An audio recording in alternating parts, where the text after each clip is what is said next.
తొడగొట్టడం mic ఇసిరేయటం నీ పని. చేసిన క్రిటిక్స్ పెద్దలందరికీ, జర్నలిస్టులందరికీ థ్యాంక్ యూ సో మచ్. ఎందుకంటే బెస్ట్ క్రిటిక్స్ ఫిల్మే వచ్చింది మాకు.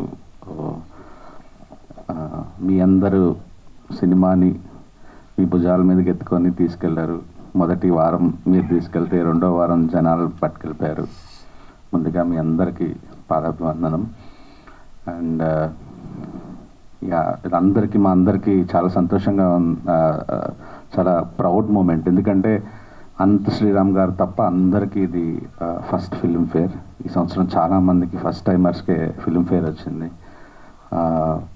అందరికీ లభించిన అందరి విజేతలకి, నామినేషన్స్లో ఉన్న అందరికీ అభినందనలు. ముఖ్యంగా ఒక పాట ఎంత ముఖ్యం ఒక సినిమాకి అనేది బేబీ సినిమా ఓపెనింగ్స్కి కానీ, ఈరోజు అవార్డులకు కానీ, ఓ రెండు ప్రేమ మేఘాలు ఇలా అనే ఒక పాట ద్వారా ప్రూవ్ అయింది. సో విజయబుల్ గారిని ఫస్ట్ టైం ఈ పాట పుట్టుక గురించి కొద్దిగా షేర్ చేసుకుందాం అనుకుంటున్నానంటే, విజయ్ పాడితే చాలా దరిద్రంగా ఉంటుంది యాక్చువల్లీ. అతని అదృష్టం ఏంటంటే బేబీ ఆల్బమ్ ఇంత పెద్ద హిట్ అవ్వటం. విజయ్తో తర్వాత పనిచేసే డైరెక్టర్లకి, ప్రొడ్యూసర్లకి ఇప్పుడు ఓకే ఎందుకు వచ్చిందిలే డౌట్ పడ్డాం విజయ్ని, ఇది గొప్ప పాట అయి ఉంటుందని చెప్పి ఓకే చేసుకుంటారు. అది నిజంగా గొప్ప పాటే, కానీ అతను పంపించే ట్రాక్లో అసలు అది దానికి పాట లక్షణాలే ఉండవు అసలు. సో మనం చాలా ఎక్కువ ఊహించుకొని దాన్ని ఓకే ఇలా ఉండబోతోందేమో అనుకుంటే అది 2-3 స్టేజ్ల తర్వాత మన ఊహకు మించి ఉంటుంది అంత గొప్ప పాట. సో నేను ఎప్పుడు చెప్పుకున్నా, ఒక సింగర్ని ఎవరినైనా పెట్టుకొని ఒక మంచిగా దాన్ని పంపిస్తే డైరెక్టర్లకి ఇప్పుడు ఈజీగా ఉంటుంది విజయ్ అని. సో ఇలా నాకు ఒక 2 పాటలు, అంటే ఒక 30-40 పాటలు రిజెక్ట్ చేసిన తర్వాత ఒక 2 పాటలు పంపించాడు. 2 పాటలు ఎవరికి అర్థం కాదు, వినిపించిన వాళ్ళకి నిజంగా ఇందులోంచి ఓ 2 ప్రేమ మేఘాలు ఎలా వెతుక్కున్నారో అనిపిస్తారు అన్నమాట. సో ఆ 2 పాటల్లోంచి హుక్ లైన్ ఓ 2 ప్రేమ మేఘాలు నా లైన్ ఒక పాటలోంచి ఇంకో పాటలోంచి 2 తీసుకొని ఆ 2 కలిపి చేసిన పాట అది. అండ్ పాట నాకు ఎందుకో ఎక్కడో గట్ ఫీలింగ్ ఇది పెద్ద బ్లాక్ బస్టర్ అవుతుంది అనుకున్నాను. సో అనంత్ శ్రీరామ్ గారికి వెళ్ళి బాలు మహేంద్ర గారి ఒక సినిమా నిరీక్షణ అనే ఒక సినిమాలో ఆయనకు ఒక బాల్ మహేంద్ర గారు చేసిన ఒక ప్రయోగం ఆ రచయిత చేత, సో నేను తనకి మొత్తం కథ, బేబీ కథ, సినిమా సీన్ చెప్తే చాలు కానీ నాకు మొత్తం కథ అంతా చెప్పండి అని అడిగారు అనంత్ శ్రీరామ్ గారు. కథ అంతా విని ఆయన రాసిన ఆయన నాకు ప్రసాద్ ల్యాబ్లో చదివి వినిపిస్తుంటే నాకు 3 వెర్షన్లు రాసిస్తే 3 వెర్షన్లు ఏది సెలెక్ట్ చేసుకోవాలి అనేది కన్ఫ్యూజన్లోకి వెళ్ళిపోయాను. ఒక్క అక్షరం మార్చకుండా యాస్టీజ్గా తెచ్చేసుకున్నాను. ఏది వదలకూడదు అని చెప్పేసి కుదిరినప్పుడల్లా సినిమాలో లెంత్ పెంచుకొని ఆ పాటకి మొత్తం సాహిత్యం అంతా ఏది అన్నీ వాడుకున్నాను యాక్చువల్లీ. ఆ ఓ 2 ప్రేమ మేఘాలు అన్న లైన్ వచ్చినప్పుడే నాకు తెలిసి ఇది బ్లాక్ బస్టర్ సాంగ్ అవ్వబోతున్నానని. 100 మిలియన్ సాంగ్ అని అందరికీ చెప్పుకునేవాడిని నేను. అండ్ రేపు శ్రీరామచంద్ర పాడబోతున్నాడంటే నాకు తెలుసు, నాకంటే ఈ పాట నేను బాలుగారి చేత పాడించుకోవాలనుకున్నాను, అప్పటికి ఆయన కాలం చేశారు. సో శ్రీరామచంద్ర గారు నా నెక్స్ట్ ఆప్షన్. రేపు ఆయన చేత పాడించుకుందాం అనుకుండగా ఈరోజు ఎందుకు ఒక థాట్ వచ్చింది, చిన్నపిల్లల చేత పాడితే బాగుంటుందేమోనని.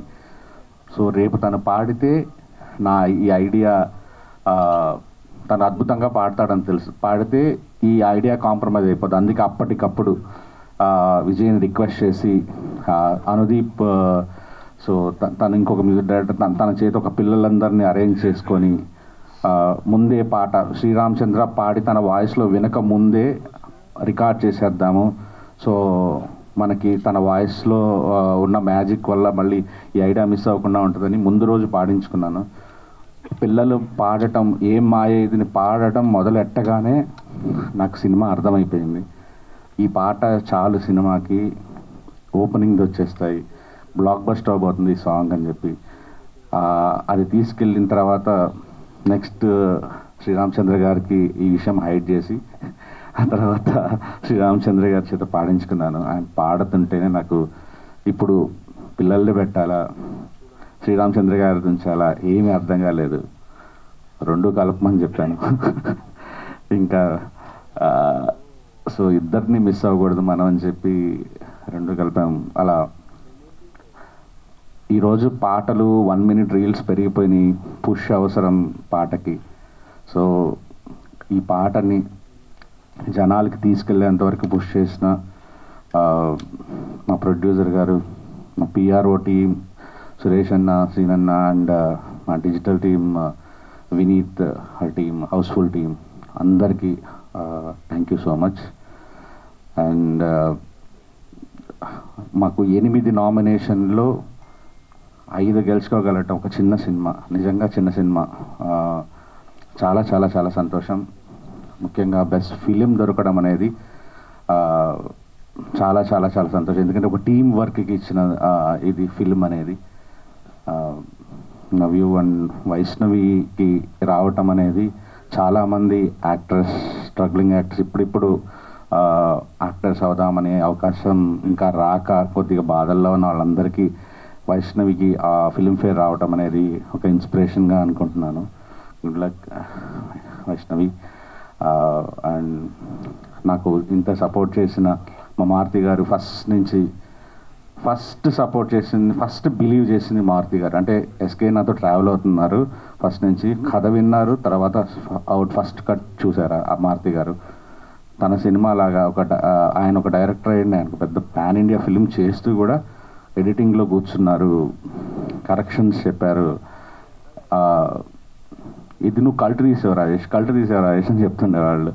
నాకు లెంత్ విషయంలో విపరీతంగా సపోర్ట్ చేసిన కూడా మారుతి గారు, నువ్వేం తీకు బాగుంటుంది, ఇది కరెక్ట్గా ఉంటుందని చెప్పి.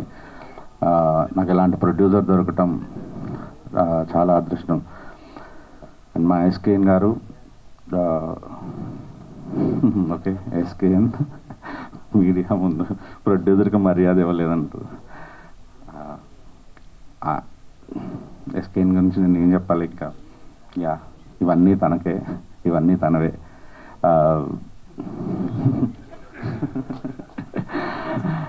I love you. మేము ఇంకా మా కాంబినేషన్లో చాలా మంచి సినిమాలు రావాలని, ఈసారి రెమ్యూనరేషన్ కాక పార్ట్నర్షిప్ కూడా పెడతాడని కోరుకుంటున్నాను.